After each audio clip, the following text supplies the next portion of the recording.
పరిశుద్ధుడా, ఈరోజు ప్రభువా నీ యొక్క పరిశుద్ధ సన్నిధానములో నీ బలమైన వర్తమానం అందిస్తుండగా నీ బిడ్డ హృదయాలు తెరవండి. అందరూ నీ మాటలు అంగీకరించి నీ మాటల మీద లక్ష్యం ఉంచుటకు సహాయం చేయండి. అందరూ ఈ లైవ్ ద్వారాగా వింటున్నారో చూస్తున్నారో వారందరినీ మీరు దర్శించమని ప్రార్థిస్తూ కూడి వచ్చిన బిడ్డలందరినీ కూడా మీ చేతులకు అప్పగిస్తూ యేసు నామములో ప్రార్థిస్తున్నాము తండ్రి, ఆమేన్. హల్లెలూయా.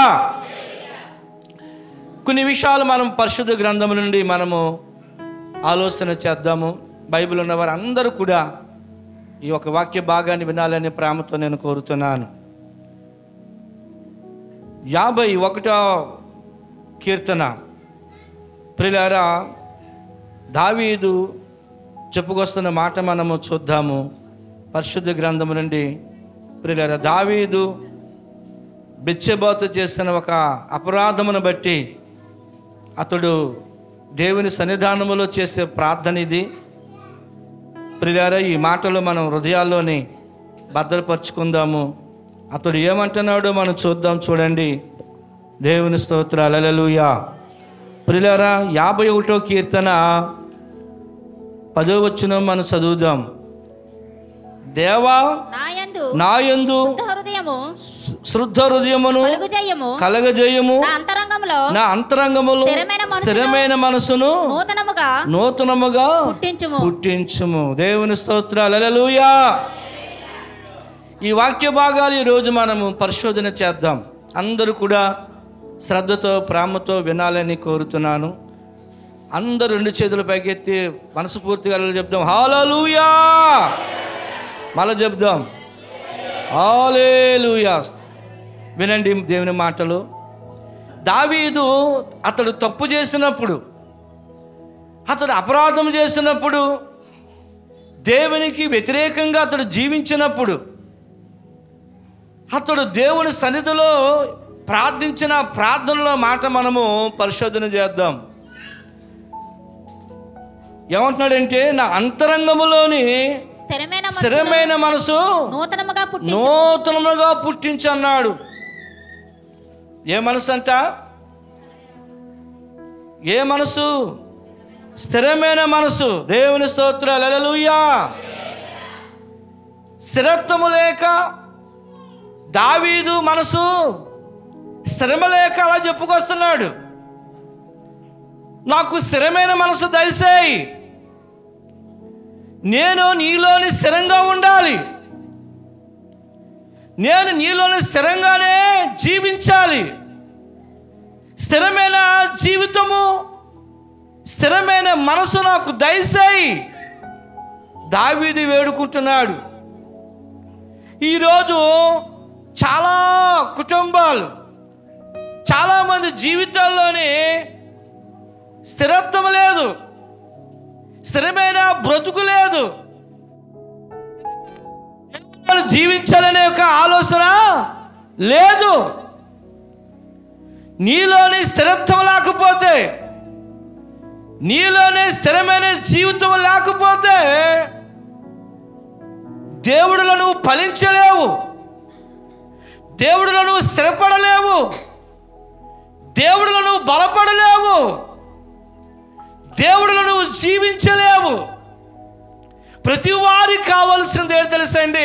ప్రభు నమ్మిన వారికి స్థిరమైన మనసు ఉండాలి, స్థిరమైన మనసు ఉండాలి.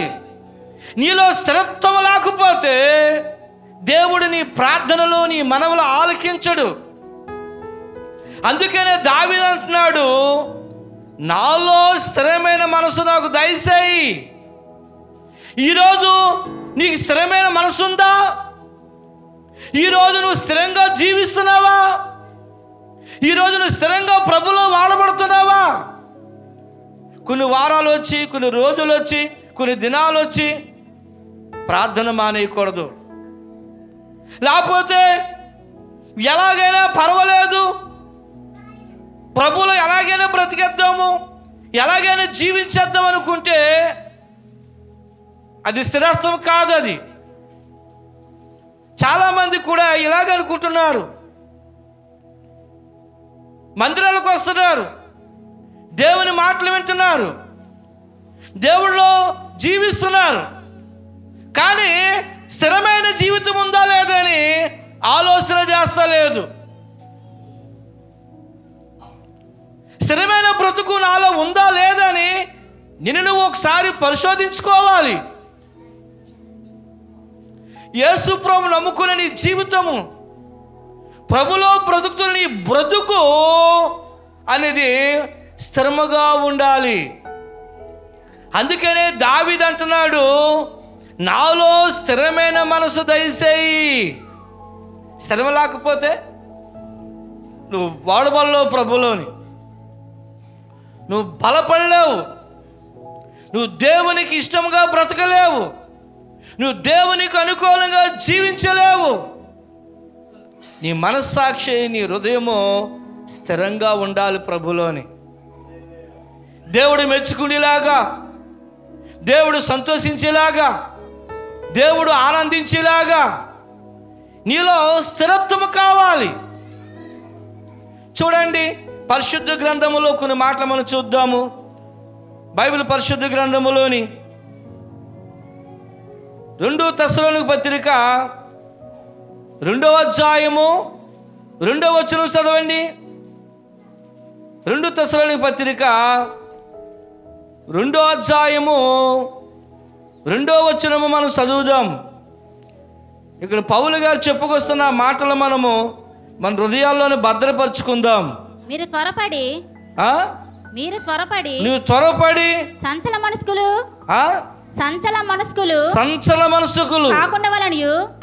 కాకుండా ఉండవలనని ఎలాగమ్మా బెదరకుండా ఉండవలనియు మన ప్రభువైన యేసుక్రీస్తు రాకడను బట్టి మనము ఆయన యొద్ద దేవుని స్తోత్రం. హల్లెలూయా, హల్లెలూయా, హల్లెలూయా. ఏ మనసు ఉండొద్దు అన్నాడు? సంచల మనసు ఉండకూడదు. నీ మనసు సంచలముగా ఉండకూడదు. మంచి మనస్సాక్షితో జీవించమంటున్నాడు ఇక్కడ. కొందరు సంచల మనసులు ఉంటాయి, స్థిరత్వం ఉండదు, జీవితమే స్థిరం ఉండదు, బ్రతికే స్థిరం ఉండదు. ఎలా బతి చేస్తున్నారో వారికి అర్థమవదు, ఎలా జీవిస్తున్నారో వారికి అర్థమవదు. ఈ సంచల మనస్తత్వం నీకు ఉండకూడదు. దేవునికి అనుకూలమైన మనసు నీకు ఉండాలి, స్థిరమైన మనసు నీకు ఉండాలి. నీ స్థిరత్వం బట్టి దేవుడు ఆనందించాలి, నీ స్థిరమైన మనసును బట్టి దేవుడు సంతోషించాలి. చూడండి, పరిశుద్ధ గ్రంథము రోమపత్రిక 12వ అధ్యాయములో మనం చూస్తే అక్కడ చెప్పుకొస్తున్న వాక్య భాగాన్ని మనము పరిశోధన చేద్దాం. ఇక్కడ చూడండి, ప్రభు అంటున్నాడు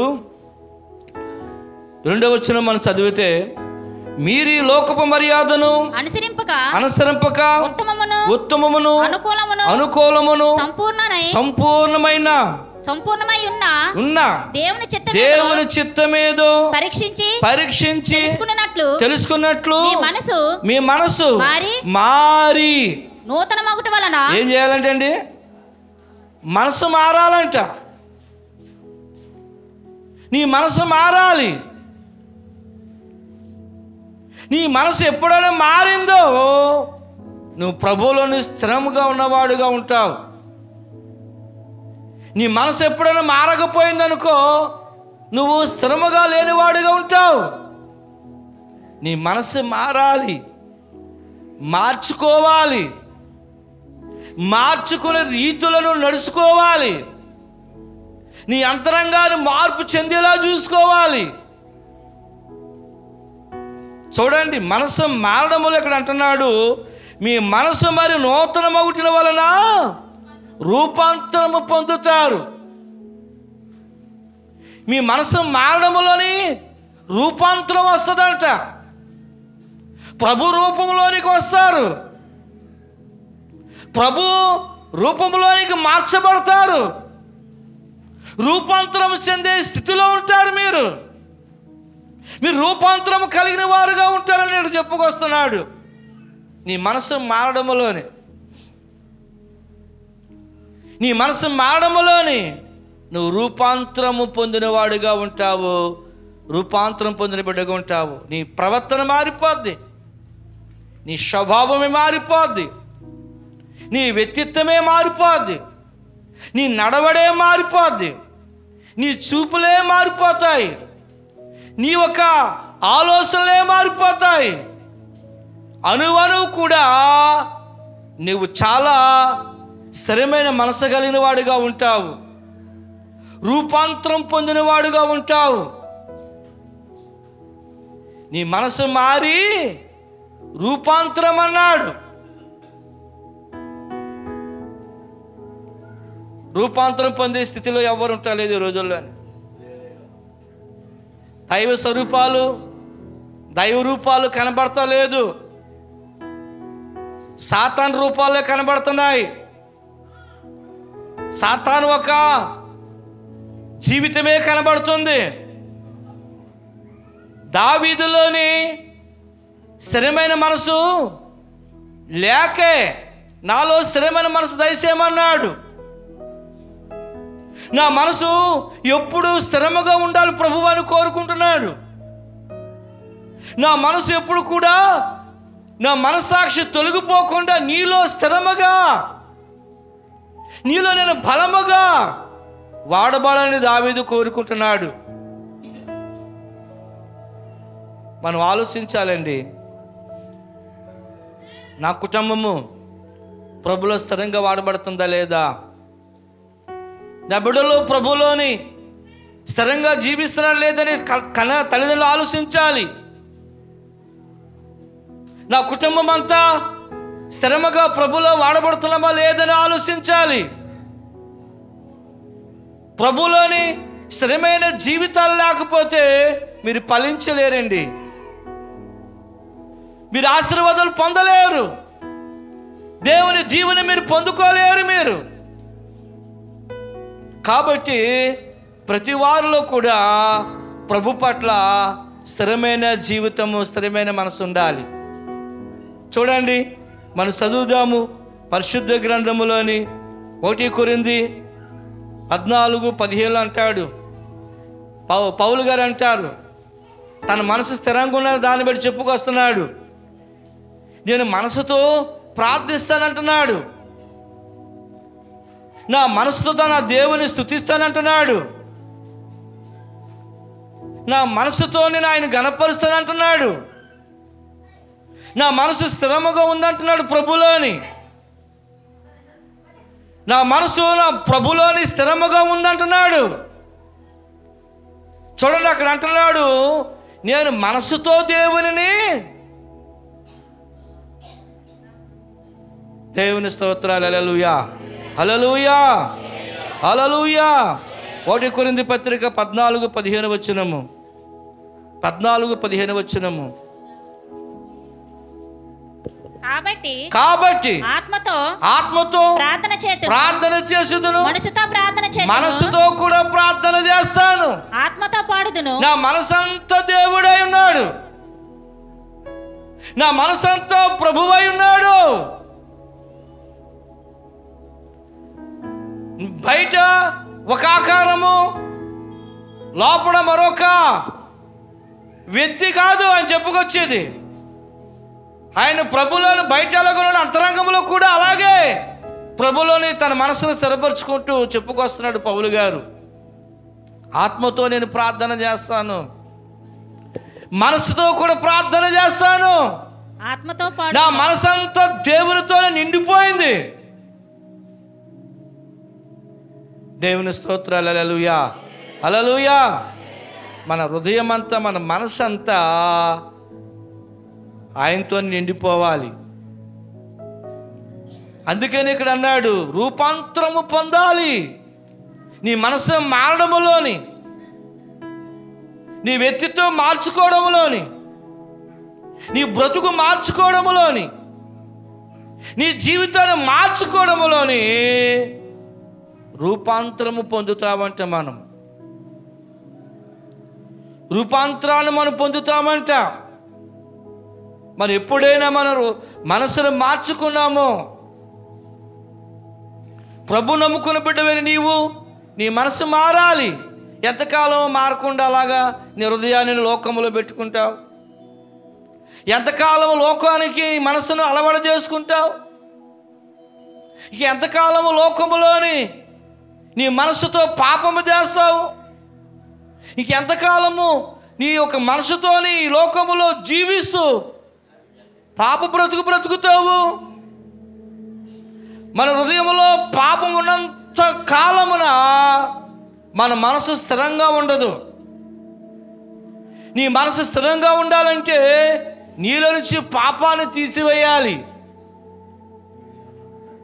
నీలో నుంచి ఆ భయంకరమైన పాపాన్ని తొలగించుకోవాలి. నీ హృదయంలో నుంచి నీ మనసులో నుంచి అవి తొలగించుకోవాలి. దేవుని స్తోత్రాలు, హల్లెలూయా. దేవుని సన్నిధికి దేవుని పని చేసినప్పుడు, దేవుళ్ళు వాడబడినప్పుడు ఇలాగ వాడబడాలి అని ఒక కాలు చెప్పారు అనుకోండి, మంచి మనసుతో మాట తీసుకోవాలి. దేవుని ఆరాధించడంలో కూడా మీరు ఈ విధంగా వచ్చి ప్రభు సన్నిధికి రాకూడదు, ప్రభు సన్నిధిలో ఇలా ఉండాలమ్మా అని చెప్తే వాళ్ళకి చాలా బాధ కలిగింది. చూసారా మనసు ఎక్కడ మారింది? మనసు ఎక్కడ మారింది? హృదయం బాధ కలిగిపోయింది, కానీ మనసు మారాలనుకుంటా లేదు. మీరు ఈ విధంగా వచ్చి ప్రభు సన్నిధిలో కూర్చోకూడదమ్మా, మీరు ఇలాగ ప్రార్థన చేయడం అది బాగోదని చెప్పారు అనుకోండి, నిజమే కదా, అలాగే కదా, నేను అలాగే చేయాలి కదా అని చెప్పి మనసు మార్చుకోవాలి. మమ్మల్ని అలా అండములోనే ఈ మందిరం మానేస్తాం, ప్రార్థన మానేస్తాం. ఎవరికి నష్టము? ఎవరికి నష్టము? నువ్వు మానేయడములో ఎవరికి నష్టము? అంటే నీ మనసు మారలేదు, నీ వ్యక్తిత్వం మారలేదు, నీ గుణగుణాలు మారలేదు, నీ స్వభావం మారలేదు. మనసు మారితేనే కదా అబ్బా నా తండ్రిని దేవునికి ప్రార్థించడానికి బాగుంటుంది. మనసు మారపోయినప్పుడు ఎంత మంచి ఉపదేశం చేసినా, ఎంత మంచి మాటలు చెప్పినా అవి మనసులో స్థిరపడవయి, తొలగిపోతుంటాయి. స్థిరమైన మనసు లేనప్పుడు ఎలాగ ఉంటుంది? స్థిరమైన జీవితం లేనప్పుడు ఎలాగ ఉంటుంది? దావీదే కోరుకుంటున్నాడు, నాకు స్థిరమైన మనసు నాకు దయచేయమని. ఈరోజు నువ్వు విశ్వాసగా బ్రతుకుతున్నావు, ఒక దేవుని బిడ్డగా బ్రతుకుతున్నావు. స్థిరమైన మనసు నాకు దయచేయి ప్రభు అని అడగలేవా ప్రభు దగ్గర? ఏదైనా వాక్యం ముఖం మీద చెప్పేస్తే గుడి మానేద్దాం, ప్రార్థన మానేద్దాం అనుకుంటున్నావా? ఏదైనా ముఖం మీద చెప్పేస్తే నా హృదయాన్ని గుచ్చుకుంది, నేను మానేస్తాను, ఎక్కడ మారింది నీ మనస్సాక్షి? నీలో స్థిరమైన మనసు ఏది? ప్రభువులో స్థిరమైన జీవితం ఏది? నమ్ముకుంటారు, సంవత్సరాలు ప్రభు నమ్ముకున్న అనుభవాలు ఉంటాయి. నిన్నగాక మొన్న వచ్చి విశ్వాసులు కాదు, సంవత్సరాలు ప్రభువులో వాడబడతారు, కానీ ఇప్పుడు కూడా స్థిరమైన మనసు ఉందని తెలియదు వాళ్ళకి. నేను స్థిరమైన మనసుతో ఉన్నానా లేదా అని పరీక్షించుకునే జీవితం ఉండదు. హల్లెలూయా. నువ్వు ఎప్పుడైనా స్థిరమైన మనసు కలిగి ప్రభులో జీవిస్తావో అప్పుడు దేవుడు నిన్ను బట్టి ఆనందిస్తాడు, ప్రభు నిన్ను బట్టి సంతోషిస్తాడు. దేవుని స్తోత్రం, హల్లెలూయా, హల్లెలూయా, హల్లెలూయా. 1 తిమోతి పత్రిక 1వ అధ్యాయము చూడండి, ఆ మాటలు మనం చూద్దాము. 18వ వచనం మనం చదువుదాం. నా కుమారుడివైన తిమోతి నీవు విశ్వాసమును మంచి మనస్సాక్షి గలవాడిగా నిన్ను గురించి ముందుగా చెప్పబడిన ప్రవచనములను చొప్పున ఈ మంచి పోరాటము పోరాడు. వాడిని బట్టి తిమోతితో పౌలు అంటున్నాడు, తిమోతితో చెప్తున్నాడు. ఎంత చక్కగా చెప్తున్నాడు. ఏమంటున్నాడు? నా కుమారుడివైన తిమోతి నీవు విశ్వాసములను మంచి మనస్సాక్షియు. ఏ మనసు కలిగి ఉండమన్నాడు? ఏ మనస్సాక్షి అంట? మంచి మనస్సాక్షి. చెడ్డ మనస్సాక్షి కాదు, చెడిపోయిన మనస్సాక్షి కాదు, పాడైపోయిన మనస్సాక్షి కాదు, ఏదనంటే గుడి మానేసిన మనస్సాక్షి కాదు, ఏదనంటే ప్రార్థన మానేసిన మనస్సాక్షి కాదు. ఇదిగో నా కోసం చెప్తున్నాడు ఈయనని చెప్పేసి మనస్సాక్షి కాదు. మంచి మనస్సాక్షి నీకు ఉండాలి. నువ్వు మంచిదానివిగా మంచివాడుగా ఉండాలి. తిమోతికి బోధిస్తూ పౌలు గారు చెప్పుకొస్తున్నారు, నువ్వు మంచి మనస్సాక్షి గలవాడిగా ఉండు, నువ్వు మంచి మనస్సాక్షి గల బిడ్డగా బ్రతుకు. ఇంకేమంటున్నాడు మనం చదువుదాం చూడండి. 19 వచ్చిన చదివితే అంటాడు, అటు మనస్సాక్షి కొందరు త్రోసివేశారు, ఆ విశ్వాసము వాడ బద్దలైపోయిన వారి వలె చెడిపోయారట. నీ మనస్సాక్షి బాగోపోతే నువ్వు చెడిపోతావు, నీ మనస్సాక్షి బాగోపోతే నువ్వు పాడైపోతావు. చూడండి, మీలో కొందరు వాడ బద్దలైపోయిన రీతిలోనే ఉన్నారట. అంటే వారి మనస్సాక్షి అంత గొప్పగా చెడిపోయిందంటున్నాడు. వారి మనస్సాక్షి అంత గొప్పగా పాడైపోయిందని చెప్పుకొస్తున్నాడండి. దేవుని స్తోత్రాలు. హల్లెలూయా, హల్లెలూయా. నీవు ప్రభులోని, నువ్వు దేవుడిలోని, యేసయ్యలోని నువ్వు మంచి మనస్సాక్షి కలిగేవాడుగా బ్రతుకు. నువ్వు మంచి మనస్సాక్షులను బిడ్డగా నువ్వు జీవించు. అది నీకు ఆశీర్వాదము, నీ కుటుంబానికి ఆశీర్వాదము, నీ బిడ్డలకు ఆశీర్వాదము. నువ్వు మంచివాడుగానే, మంచి మనస్సాక్షిని బిడ్డగానే బ్రతుకు నువ్వు. చూడండి, ఇక్కడ ఏమంటున్నాడు? కొందరు త్రోసివేశారంట, మంచి మనస్సాక్షి లేకుండా త్రోసివేశారంట. అంటే ప్రభులోని స్థిరంగా జీవించడం వాడబడ్డ వారికి ఇష్టం లేదు. ప్రభులోని మంచి మనస్సాక్షాలు బ్రతకడానికి వారికి ఇష్టం లేదు. అందువలన కొందరు అంటే త్రోసివేశారంట. వారిలో మంచి మనస్సాక్షి లేదంట. హల్లెలూయా, హల్లెలూయా. నీ మనస్సాక్షి సాక్ష్యం చెప్పాలి. నీ మనస్సాక్షిని బట్టి నువ్వు సాక్ష్యం చెప్పాలి. దేవుడిలో వాడబడుతున్న విధానం బట్టి, నువ్వు ప్రభువులోని జీవిస్తున్న జీవితాన్ని బట్టి నువ్వు సాక్ష్యం చెప్పాలి. హృదయములో అంతరంగములో పాపము దోసుకొని మంచి మనస్సాక్షి లేకుండా బ్రతికితే సుఖమేంటి?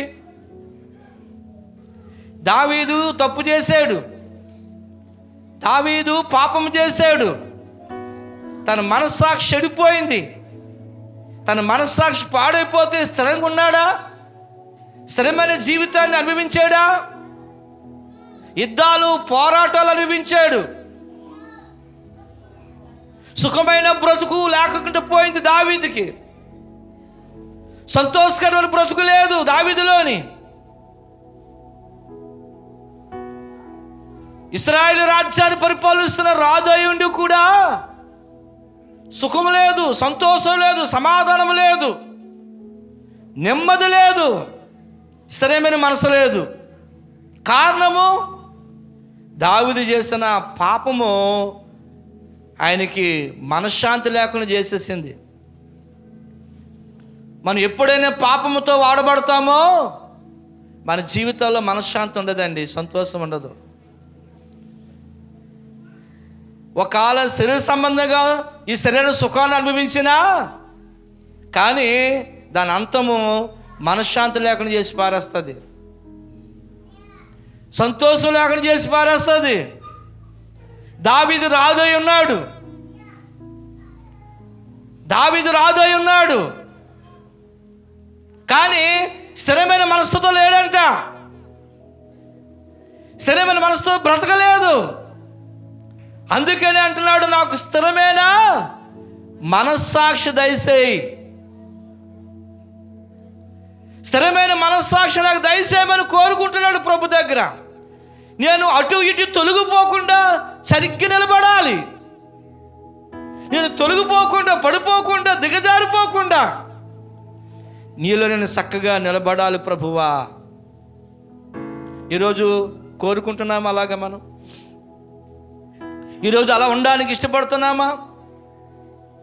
నువ్వెంత భక్తి చేసినా, నువ్వెంత ప్రార్థన చేసినా, నువ్వెన్ని కానుకలు ఇచ్చినా, ప్రజల్లోని ఎన్నో గొప్ప కార్యాలు దైవ కార్యాలు నువ్వు చేసినా కానీ నీ మనసు స్థిరంగా ఉండాలి. నీ మనసు స్థిరంగా ఉన్నప్పుడే నువ్వు ఏ ప్రార్థన చేసినా నీ జీవితంలో నీ బ్రతుకులో గొప్ప గొప్ప కార్యాలను చూడగోరుతావు. మనసు చెడిందనుకో నువ్వు ఏ దీవెని పొందలేవు ప్రభు దగ్గర. దేవుని స్తోత్రాలు, హల్లెలూయా. దావీదు మనశ్శాంతి లేక, సుఖం లేక అడవుల పాలైపోయాడు. అరణ్యాల పాలైపోయాడు. ఒలివల కొండ ఎక్కలేకుండా ఏడిసాడు. కారణము సరైన మనస్సాక్షి లేక, స్థిరమైన మనసు లేక. కాబట్టి ప్రభు నమ్ముకున్న మనము, లేకపోతే ప్రభు నమ్ముకున్న నీవు స్థిరమైన మనసుతో ఉన్నావా లేదో ఒకసారి ఆలోచన చేయి. స్థిరమైన మనసు లేకపోయినా నువ్వు ఎంతకాలం ప్రభులో ఉన్నా నువ్వు ప్రభుకు వేరుగా ఉంటావు, దూరంగా ఉంటావు, నువ్వు వేరుగా జీవించిన వాడిగా ఉంటావు. కాబట్టి దావీదు అన్నాడు, నాకు స్థిరమైన